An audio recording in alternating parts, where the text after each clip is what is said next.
আমি লাস্ট বার করছি এরকম তোর জন্য।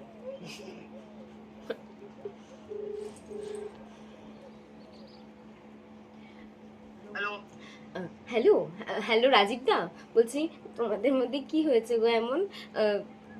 হ্যাঁ আরে আরে বলো না, ওর খুব মির্গি উঠছে। না না না না না না, কাঁধ ধরছে কাঁধ ধরছে, খুব জ্বর খুব জ্বর খুব জ্বর। ওকে তুমি গলা ঢুকছে না, ওর গলা ব্যথা, ওর খুব গলা ব্যথা, ওর খুব গলা ব্যথা, ও কিচ্ছু খেতে পাচ্ছে না জানো না। এরম করো না, ব্লকটা তো অন্তত খুলে দাও বলো। এই কি হচ্ছে? এই রাজীব দা মির্গি না, মির্গি বমি হচ্ছে। এনে কথা হ্যালো